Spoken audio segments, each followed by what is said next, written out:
성도 여러분 안녕하십니까? 수요 메시지 시간입니다. 오늘은 주님께서 주신 은혜를 생각하면서 우리가 어떻게 주와 함께 또는 주를 위해서 사는 삶을 사는 것인가를 바울의 입장을 보면서 생각해 보고자 합니다. 로마서 14장에서 바울은 우리가 어떻게 사는 것이 가장 고상한 삶이며 주님이 기뻐하시고 또 후세에 이름을 남기는 삶인가를 밝히고 있습니다.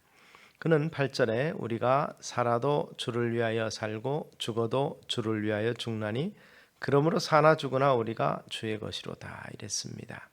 사도 바울은 예수님의 공생의 기간 동안에 주님을 만나본 적은 없습니다. 그러나 부활하신 주님을 만나고 그로부터 소명을 받고 새로운 삶을 살아간 인물입니다. 그는 바리새인이며 베냐민 지파요 날 때부터 로마 시민권을 가진 어떻게 보면 이 많은 특권을 가진 사람이었습니다. 그러나 그에게 주어지는 그 특권들을 배설물로 여긴다고 표현하고 오히려 주의 복음을 위해서 자기의 모든 삶을 바친 사도 중에 한 사람입니다. 그래서 주를 위해서 산다. 살아도 주를 위해서, 죽어도 주를 위해서, 오직 복음을 위해서 사는 삶이라. 그리고 그것이 하나님 앞에서 가장 인정받는 가장 고귀한 삶이라는 것을 피력하고 있는 것입니다.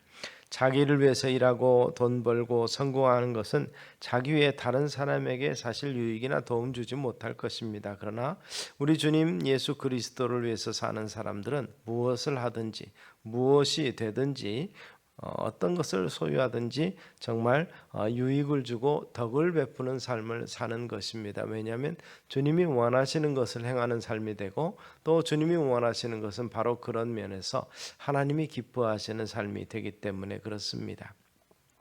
그런 면에서 우리의 믿음의 선진들과 함께 사도 바울의 메시지에 나타난 내용을 보면 이 주와 함께 또는 그리스도를 위해서 사는 삶, 나는 그리스도를 위해서 산다라고 표방하고 살아가는 사람들의 삶의 특징을 몇 가지를 보면 먼저 그들의 삶은 주로 말미암은 만족이 있는 삶을 삽니다. 즉 감사하는 삶을 산다는 것이죠.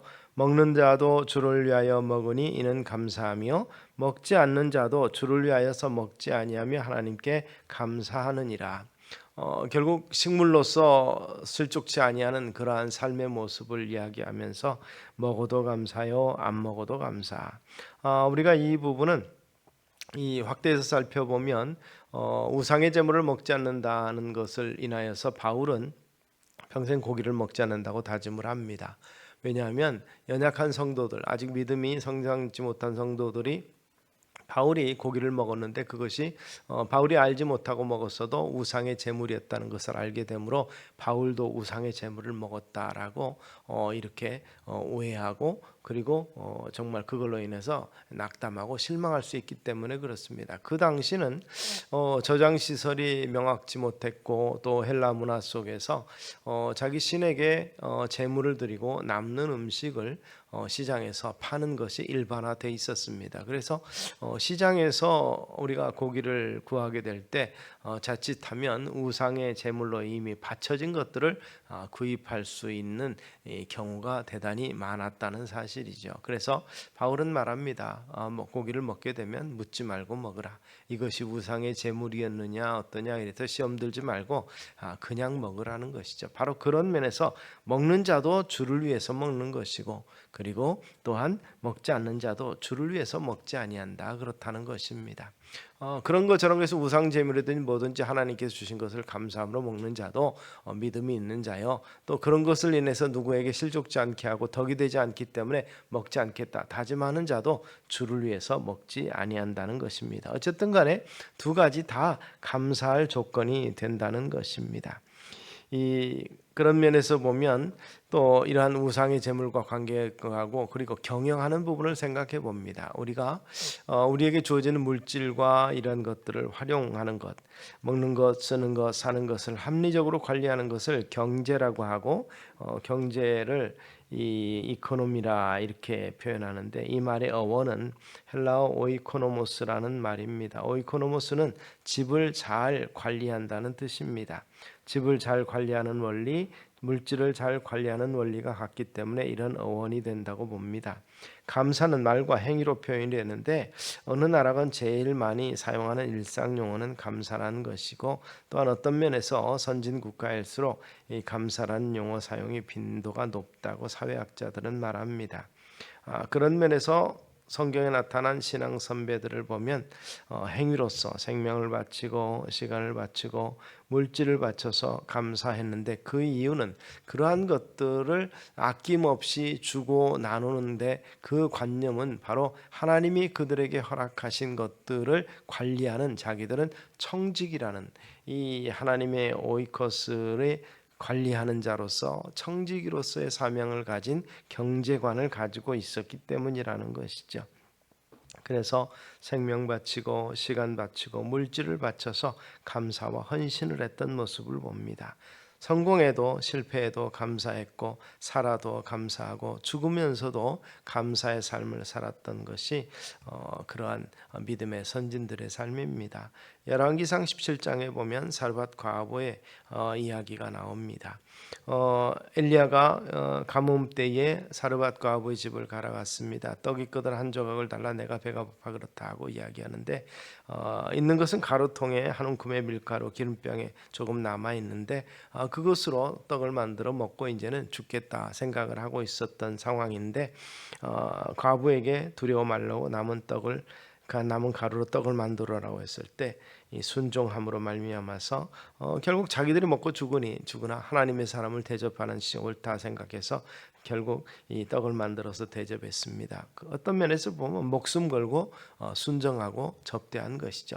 자기들의 마지막 기회를 포기하고 선지자에게, 하나님의 사람에게 순종하고 바친 것입니다. 결과는 죽음이 아니라 오히려 가뭄이 끝날 때까지 그 집에서 가루가 떨어지지 아니하고 기름이 마르지 아니하는 축복이 그들에게 주어졌던 것을 우리는 기억하실 수 있게 되기 바랍니다. 하나님이 기뻐하시는 일을 쓰게 될 때 하나님께서 책임져 주시는 줄로 믿으시기를 바랍니다. 그래서 믿음의 사람들, 하나님의 은혜 가운데 사는 사람들은 이렇게 감사할 수 있습니다. 우리가 삶을 마무리하고 나서 어떻게 남겨야 하고 사람들로부터 어떤 평가를 받아야 될 것인가를 생각해 봐야 될 것인데, 하나님 앞에 섰을 때 무슨 일을 했는가, 어떻게 무엇으로 사랑했으며 감사했느냐 물어보실 때 대답할 수 있는 말이 우리 가운데 있게 되기를 소망합니다. 통큰 기부를 한 많은 사람들의 그 이야기가 이렇게 회자됩니다. 그 빌 게이츠가 재산 가운데 그 옛날 그때 가격으로 오래됐지만 33억 4천만 달러라는 이 돈을 이 사회에 기부했다고 합니다. 이름 밝히지 않고 몰래 했는데 기자들이 추적해내서 밝혔습니다. 또 폴 멜럴은 자섭사업가는 미국의 국립미술관에 많은 그림을 기부를 했습니다. 유명 그 화가들의 명화를 값을 따지기 어려운 그림들을 기증을 하면서 많은 돈도 기증을 했는데, 예일 대학에 안에도 조건이 있는데 그 미술센터에는 입장료를 받지 않기로 한다는 조건으로 7,500만 달러와 130여 점의 명작들을 기증했다고 합니다. 결국 우리 돈으로 보면 5,265억 이 정도 된다고 합니다. 그때 당시로 하니까 지금은 더 가치가 높아졌겠죠.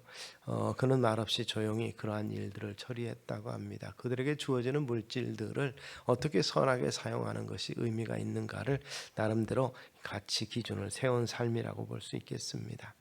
또 사도 바울은 사나 죽으나 우리는 다 주의 것이라고 그랬습니다. 이런 개념을 가지고 살아가는 것이 하나님 우리에게 주신 것을 어떻게 사용하는 것에 대한 가장 기준이 된다고 볼 수 있는 것이죠. 주를 위해서 사는 사람들은 소유 개념이 다르다는 것입니다. 모든 것이 주의 것이므로 우리는 주께서 허락하신 그러한 물질의 관리자로서, 경영자로서 하나님 앞에 서게 된다는 것입니다. 생명도 재산도 재능도 다 주의 것이라고 믿는 것이 믿음에 사는 사람들의 삶의 모습인 것입니다. 그러므로 주를 위해서 사는 사람들은 결국 24시간 동안 교회 안에서 살아야 되고 살 권리, 즐길 권리, 무일푼이어야 된다는 뜻은 아닙니다.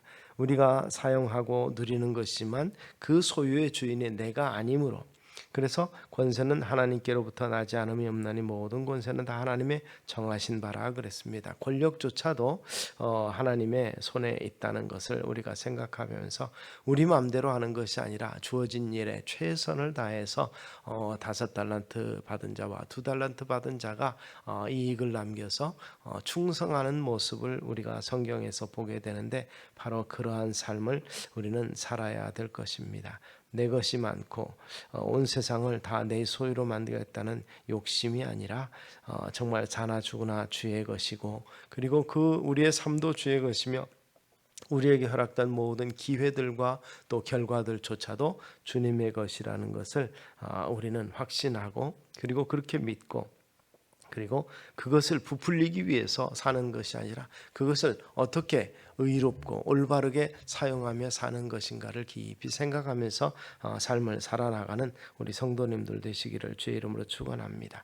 그러한 삶이 주와 함께 사는 삶이며 주님을 기쁘시게, 그리고 주를 위해서 사는 삶일 것입니다. 기도하겠습니다.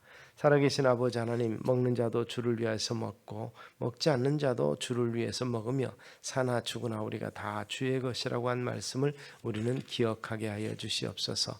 이 주를 위해서 살면서 주의 뜻을 이루는 삶을 살아가는 모두가 되게 하기를 소원하옵고 예수님 이름으로 기도드리옵나이다. 아멘.